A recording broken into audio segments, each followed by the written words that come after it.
నమస్కారం, నా పేరు జ్యోతి. స్మార్ట్ సిటీ పొలిటికల్ రౌండప్ కు స్వాగతం. ముందుగా హెడ్లైన్స్. ఉత్తర వైకాపా ఇన్ఛార్జ్ కేకే రాజు నిర్వహించిన గ్రీవెన్స్ కు విశేష స్పందన. సమస్యలను త్వరితగతిన పరిష్కరించేందుకు కృషి చేస్తానని వెల్లడి.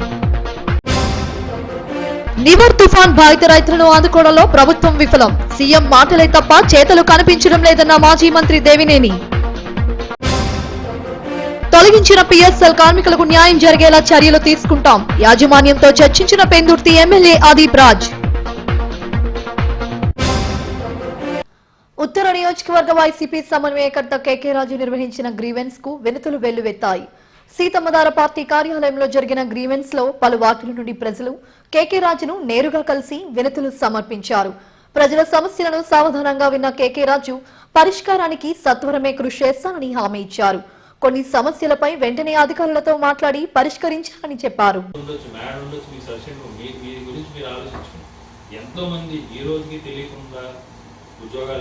ముఖ్యమంత్రి జగన్మోహన్ రెడ్డి మాటలు కోటలు దాటుతున్నా చేతలు గడపలు కూడా దాటడం లేదని మాజీ మంత్రి దేవినేని ఉమామహేశ్వరరావు మండిపడ్డారు.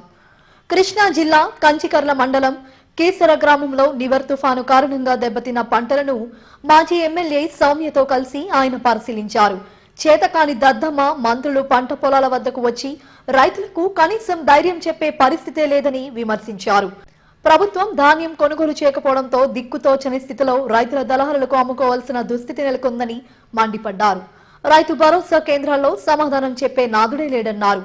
దెబ్బతిన్న రైతులను ఆదుకొని మనోధైర్యం కల్పించాల్సిన బాధ్యత జగన్ సర్కారుకు లేదా అని ప్రశ్నించారు.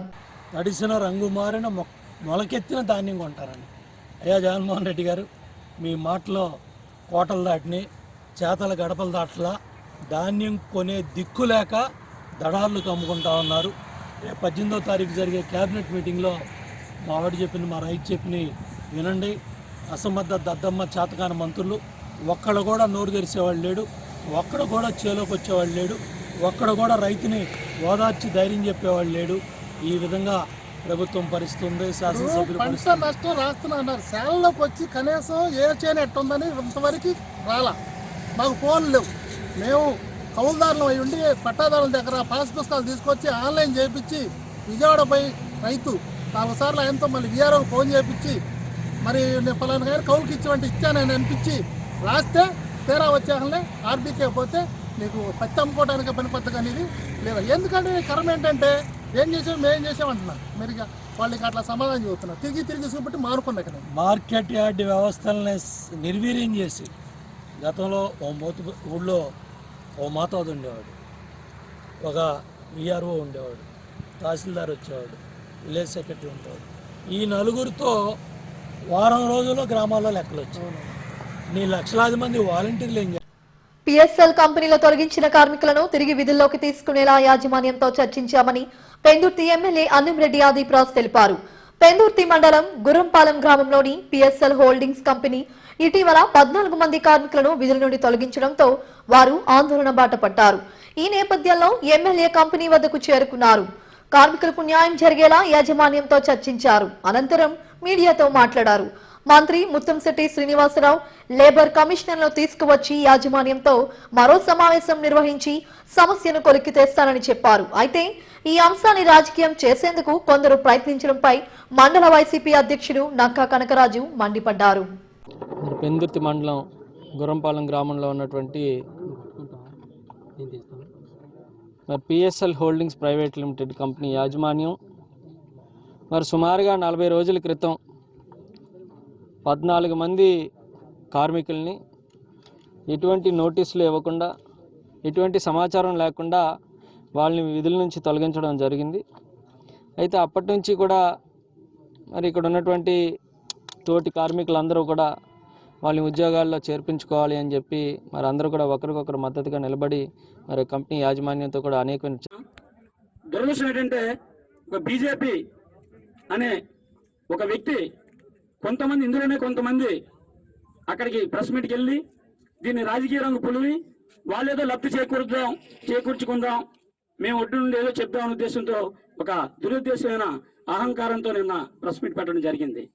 ప్రెస్ మీట్లో మేము వెంటనే మాకు నోటీసులో రావడం జరిగింది. ప్రెస్ మీట్ మరి ఏదో 250 మంది ఫ్యామిలీస్ తాలూకా జీవితాలను మేము ఏదో పాడు చేస్తున్నామని అందులో 2-3 పదాలని వాళ్ళు వ్యక్తపరచడం జరిగింది.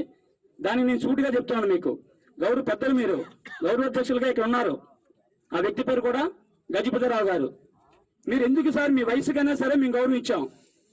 ప్రభుత్వ రంగ సంస్థలను కాంగ్రెస్ హయాంలో తీసుకొచ్చి ఉపాధి కల్పిస్తే బీజేపీ ఆ సంస్థలను నిర్వీర్యం చేసి కార్పొరేట్ శక్తులకు దారదత్తం చేయడం దుర్మార్గమని కాంగ్రెస్ లేబర్ సెల్ అధ్యక్షుడు ఎన్వి శ్రీనివాస్ దుయ్యబట్టారు. నగర కాంగ్రెస్ కార్యాలయంలో ఆయన మీడియాతో మాట్లాడారు. ప్రభుత్వ రంగ సంస్థలను ప్రైవేటీకరిస్తూ మోడీ సర్కార్ కార్మికుల పొట్ట కొడుతోందని మండిపడ్డారు. వ్యవసాయ రంగాన్ని కూడా నిర్లక్ష్యం చేసేందుకు రైతు వ్యతిరేక చట్టాలను తీసుకువచ్చిందని, తక్షణం వాటిని వెనక్కి తీసుకోవాలని డిమాండ్ చేశారు. ఈ సమావేశంలో నగర కాంగ్రెస్ అధ్యక్షుడు శంకు వెంకటేశ్వరరావు, పిసిసి ప్రధాన కార్యదర్శి జిఏ నారాయణ తదితరులు పాల్గొన్నారు. కాంగ్రెస్ పార్టీ ఆ రోజు విభజన చట్టంలో పొందుపరిచినటువంటి అంశంలో భాగంగా ఈ రాష్ట్రానికి ప్రత్యేక హోదాను సాధించవలసినటువంటి బాధ్యత ఆ రోజు మీరు ఎన్నికల సమయంలో మీ ప్రచారాల్లో మరి వాగ్దానాలు చేశారు. ఈ రాష్ట్రానికి ప్రత్యేక హోదా ఖచ్చితంగా సాధించి తీరుతామన్నారు. మరి లేని పక్షంలో ఎంపీని రిజైన్ కూడా చేస్తామని చెప్పారు. మీరు మాట నిలబెట్టుకోవాలి. ఈ రాష్ట్రానికి ప్రత్యేక హోదాని మరి సాధించి తీసుకురావాలి. తద్వారా మాత్రమే ఈ రాష్ట్రంలోని దేశంలో ఉన్నటువంటి యువతకు ఉద్యోగోపాధి అవకాశాలు కలుగుతాయని చెప్పి తెలియజేస్తున్నాం. ఈ రాష్ట్రంలో ఖచ్చితంగా మరి కాంట్రాక్ట్ అవుట్సోర్సింగ్ ఉద్యోగులను వెంటనే రెగ్యులర్ చేయాలని చెప్పేసి, అదేవిధంగా సిపిఎస్ విధానం మీరు ప్రచార సందర్భంలో ఎంప్లాయీస్ కి హామీ ఇచ్చారు. మీరు సిపిఎస్ విధానాన్ని రద్దు చేసి పిఆర్సీని అమలు చేస్తానని చెప్పారు. ఖచ్చితంగా పిఆర్సీని తక్షణమే అమలు చేయాలని చెప్పేసి కూడా ఈ సందర్భంగా మేము డిమాండ్ చేస్తున్నాం. అంతేకాకుండా మరి ఈ రాష్ట్రంలో ఉన్నటువంటి ప్రజలకి మరి సంక్షేమ పథకాలు చేయవలసినటువంటి బాధ్యత, మరి చట్టాలని కాపాడవలసినటువంటి బాధ్యత, హక్కుల్ని పరిరక్షించవలసినటువంటి బాధ్యత కూడా ఈ దేశంలో ఉన్నటువంటి ప్రభుత్వం మీద, ఈ రాష్ట్రంలో ప్రభుత్వం ఉందని చెప్పి ఈ సందర్భంగా తెలియజేసుకున్నాం. కార్మిక వర్గానికి ఖచ్చితంగా మీరు ఆదుకోకపోతే మాత్రం మరి కార్మిక వర్గం కలిసికట్టుగా పనిచేసి కాంగ్రెస్ పార్టీ ఒక మహోన్నతమైనటువంటి శక్తిగా మరి భారతదేశంలో కార్మికుల్ని, కర్షకుల్ని కాపాడుకుంటామని చెప్పి. రాష్ట్రంలో మహిళలకు రక్షణ లేకుండా పోయిందని, రాక్షస పాలన సాగుతోందని టీడీపీ ఎస్సీ సెల్ జిల్లా అధ్యక్షుడు పుచ్చా విజయ్ కుమార్, మహిళా అధ్యక్షురాలు సర్వసిద్ధి అనంతలక్ష్మిను మండిపడ్డారు.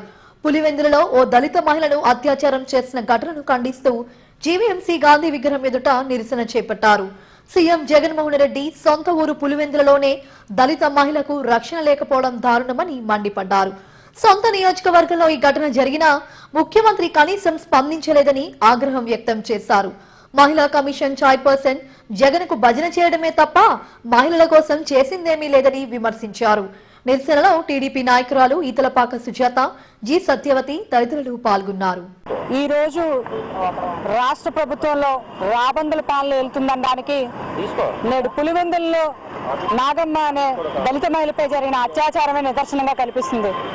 పులివెందుల్లోనే ఒక మహిళలకి రక్షణ లేనప్పుడు రాష్ట్ర ప్రజలపైన ఏ రక్షణ కల్పిస్తారో ఈ ప్రభుత్వం మాకు చెప్పాలి. అంతేకాదు, మహిళలంటే చిన్న చూపు ఉన్న ప్రభుత్వం ఏదైనా ఉందంటే అది వైసీపీ ప్రభుత్వంగానే కనిపిస్తుంది. మహిళా నాయకులు ఎక్కడక్కడ ఖండించడం లేదు, రోడ్డుకు వచ్చి మాట్లాడడం లేదు. హోంమంత్రి సుచేత గారు ఒక లేడీ అయ్యుండి ఒక మహిళలపై ఇన్ని అత్యాచారాలు జరుగుతున్నాయి, ఎటువంటి చట్టాలు తేవాలి, ఎటువంటి న్యాయ వ్యవస్థను పరిపాలించాలి అనే విధంగా ఆవిడ కనీసం ఎక్కడ ఒక మాట రూపంలో కూడా చెప్పట్లేదు. అంటే రాష్ట్రంలో యువజన శ్రామిక రైతు కాంగ్రెస్ పార్టీ అన్నటువంటి ఒక నకిలీ పార్టీ 18 నెలల పరిపాలనలో ఈ ముఖ్యమంత్రి జగన్మోహన్ రెడ్డి నేరాలు ఘోరాలు జరుగుతూ ఉన్నాయి రాష్ట్రంలో. ఈ ప్రభుత్వం వచ్చిన దగ్గర నుంచి కూడా ఈ ముఖ్యమంత్రి నిమ్మక నీరెత్తినట్టుగా ఉంటున్నాడు తప్ప మైనర్ బాలిక దగ్గర నుంచి ఈరోజు దళిత మహిళల వరకు మానభంగాలు జరుపుతూ ఈరోజు సొంత నియోజకవర్గం పులివెందుల్లో ఈరోజు ఒక దళిత మహిళ నాగమ్మ అన్నటువంటి వ్యక్తిని రేప్ చేసి రాయిలతో దాడి చేసి చంపేసినటువంటి ఘటన ఈ ముఖ్యమంత్రి కళ్ళకి ఇప్పటి వరకు కనబడకపోవడం చాలా బాధాకరం. ఒక సొంత నియోజకవర్గంలో దళిత ఓట్లతో గద్దెనెక్కినటువంటి జగన్మోహన్ రెడ్డికి ప్రాణాలంటే. యువతను క్రీడల్లో ప్రోత్సహించడమే లక్ష్యంగా ముఖ్యమంత్రి జగన్మోహన్ రెడ్డి కృషి చేస్తున్నారని జీవీఎంసీ 35వ వార్డు వైసీపీ నాయకుడు విల్లూరి భాస్కర్ రావు అన్నారు. ముఖ్యమంత్రి జగన్ పుట్టినరోజు సందర్భంగా నిర్వహించనున్న వైఎస్ఆర్ కప్ క్రికెట్ టోర్నమెంటుకు 35వ వార్డు నుండి 3 టీములు ఎంపికయ్యాయి. మున్సిపల్ స్టేడియం వద్ద జరిగిన కార్యక్రమంలో ఈ టీములకు విల్లూరి భాస్కర్ రావు క్రికెట్ కిట్లు పంపిణీ చేశారు. అనంతరం ఓటరు నమోదు ప్రక్రియను చేపట్టారు. సూపర్ నాకౌట్ మ్యాచ్లో విజయం సాధించి ట్రోఫీని కైవసం చేసుకోవాలని ఆకాంక్షించారు. ఈరోజు విశాఖపట్నంలో ముందుగానే సంక్రాంతి వాతావరణం నెలకొల్పింది. ఎందుకంటే దివంగత మహానేత డాక్టర్ వైఎస్ రాజశేఖర రెడ్డి గారి పేరు మీద జగన్మోహన్ రెడ్డి గారి పుట్టినరోజు శుభ సందర్భంగా ప్రతి ఒక్కరికి కూడా ఎన్నో సంక్షేమ ఫలాలు, ఎన్నో సంక్షేమ పథకాలు అందిస్తున్న జగన్మోహన్ రెడ్డి గారి ప్రభుత్వంలో జగన్మోహన్ రెడ్డి గారు యువతకి ఎంతో ఉపాధి కల్పనగా ఎన్నో రిక్రూట్మెంట్, ఎంతో ప్లేస్మెంట్ చేసినప్పటికీ కూడా యువత స్పోర్ట్స్ లో కూడా ముందుండాలనే గొప్ప సదుద్దేశంతో తన తండ్రి దివంగత మహానేత డాక్టర్ వైఎస్ రాజశేఖర రెడ్డి గారి పేరు మీద ఈరోజు వైఎస్ఆర్ క్రికెట్ టోర్నమెంట్ ఏర్పాటు రేపు డిసెంబర్ 21వ తారీఖుని జగన్మోహన్ రెడ్డి గారి బర్త్డే సందర్భంగా ఏర్పాటు చేయడం అయినది.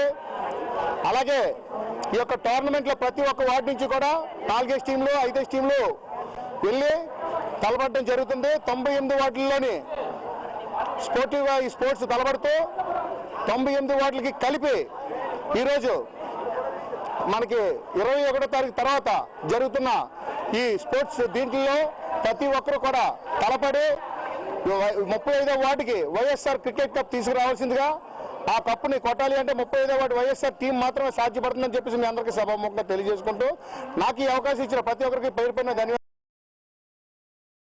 జీవీఎంసీ 89వ వార్డు కొత్తపాలెం గణపతి నగర్ లో వేంచేసిన మహాగణపతి నీలకంఠేశ్వర స్వామి దేవాలయంలో కార్తీక మాసం ఆఖరు సోమవారం సందర్భంగా భక్తులకు అన్న వితరణ జరిపారు. అన్న సమరాధన కార్యక్రమాన్ని వార్డు వైసీపీ అభ్యర్థి అధ్యక్షుడు దొడ్డి కిరణ్ ప్రారంభించారు. అన్న ప్రసాదాన్ని భక్తులకు వడ్డించారు. తొలుత శివుణ్ణి దర్శించుకుని పూజలు చేశారు. కరి పోలారావు బ్రదర్స్ ఆధ్వర్యంలో ప్రతి ఏటా కార్తీక మాసోత్సవాలను ఘనంగా నిర్వహిస్తున్నారని కిరణ్ చెప్పారు.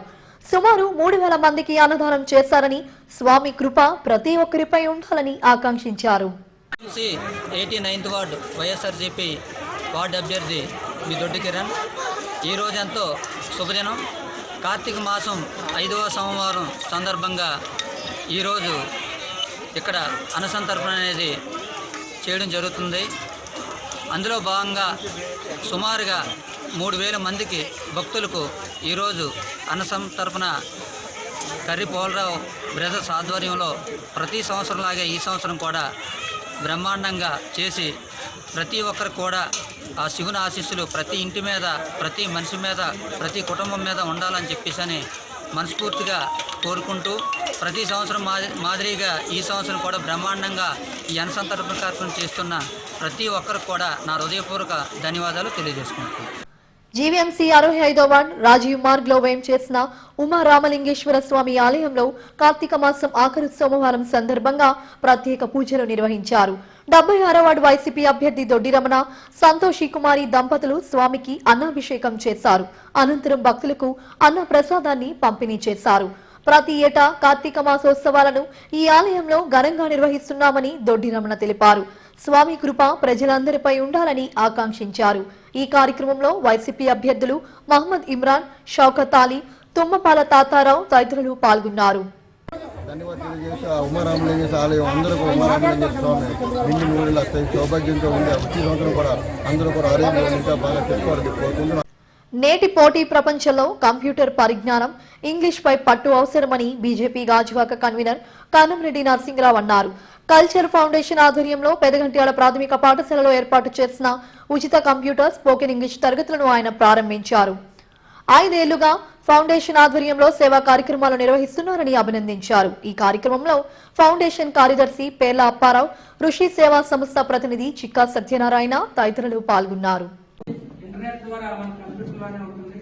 ఇప్పుడు సెల్ ఫోన్లో కూడా అందరికీ నెట్ కనెక్షన్ ఉండడం వల్ల ఫోన్ ద్వారా కూడా వస్తుంది. అంత చక్కటి కార్యక్రమాన్ని మనం ఏర్పాటు చేసినందుకు చాలా అప్పారా గారికి ధన్యవాదాలు తెలియజేస్తూ, అది ఇంగ్లీష్ కూడా స్పోకెన్ ఇంగ్లీష్ అనేది మనం మన రాష్ట్రంలో ఉన్నంత వరకు తెలుగు భాష ఉపయోగపడుతుంది. మన రాష్ట్రం దాటి వేరే రాష్ట్రం వెళ్ళినా, ఆ ఢిల్లీ వెళ్ళినట్టు ముంబై వెళ్ళినా హిందీ కానీ ఇంగ్లీష్ కానీ కంపల్సరీగా రావాలి. వచ్చిన వాళ్ళకే వాళ్ళు గుర్తిస్తారు. మీరు ఏదైనా ఉద్యోగ రీత్యా ముంబై వెళ్ళాల్సి వస్తుంది. ఇప్పుడు శాఖలో జాయిన్ అయినా సరే ముంబై ట్రాన్స్ఫర్ అయ్యారనుకోండి, అక్కడ హిందీ కానీ ఇంగ్లీష్ కానీ ఖచ్చితంగా రావాలి. హిందీ రాకపోయినా సరే మరి ఇంగ్లీష్ స్పోకెన్ ఇంగ్లీష్ ఫ్రీగా నేర్పిస్తున్నారు కాబట్టి మీరు ఇంగ్లీష్ నేర్చుకొని ఇంగ్లీష్లో కూడా మంచి ప్రావీణ్యం సాధించాలని సందర్భంగా తెలియజేస్తూ మరి ఇంత చక్కటి కార్యక్రమం ఏర్పాటు చేసి మమ్మల్ని కూడా ఆహ్వానించినందుకు ఈ మ్యాజిక్ బస్ కానీ అప్పరాలు కానీ కల్చర్ ఫౌండేషన్ వాళ్ళు కూడా పిల్లలు చదువులు ఆటలు పాటలు ఆ కాన్సెప్ట్ మీదే పనిచేస్తూ నిరంతరం కరోనా టైంలో కూడా ఏదో ఒకటి చేస్తూ ముందుకెళ్తున్నా అంటే ఒక ఇంట్రెస్ట్. ఇప్పుడు చాలా మందికి ఇంట్రెస్ట్ ఉంది కానీ సమయం దొరకదు, సమయం ఉంటే ఇంట్రెస్ట్ ఉండదు, అన్నీ ఉంటే దానికి వెనకాల ప్రోత్సాహం ఉండదు. కాబట్టి ఇవన్నీ అన్నింటినీ ప్రోత్సహిస్తూ ముందుకెళ్తూ మీ అందరికీ కూడా అన్ని వేలాది కోట్లు ఉంటున్న మన అప్పారావు గారి ప్రత్యేక. బులెటిన్ ముగించే ముందు హెడ్లైన్స్ మరోసారి. ఉత్తర వైకాపా ఇన్ఛార్జ్ కేకే రాజు నిర్వహించిన గ్రీవెన్స్ కు విశేష స్పందన. సమస్యలను త్వరితగతిన పరిష్కరించేందుకు కృషి చేస్తానని వెల్లడి. నివర్ తుఫాన్ బాధిత రైతులను ఆదుకోవడంలో ప్రభుత్వం విఫలం. సీఎం మాటలే తప్ప చేతలు కనిపించడం లేదన్న మాజీ మంత్రి దేవినేని. తొలగించిన పిఎస్ఎల్ కార్మికులకు న్యాయం జరిగేలా చర్యలు తీసుకుంటాం. యాజమాన్యంతో చర్చించిన పెందుర్తి ఎమ్మెల్యే ఆదిప్ రాజ్. ఇవి స్మార్ట్ సిటీ పొలిటికల్ రౌండప్ విశేషాలు. మరిన్ని వార్తా విశేషాల కోసం చూస్తూనే ఉండండి SGV న్యూస్.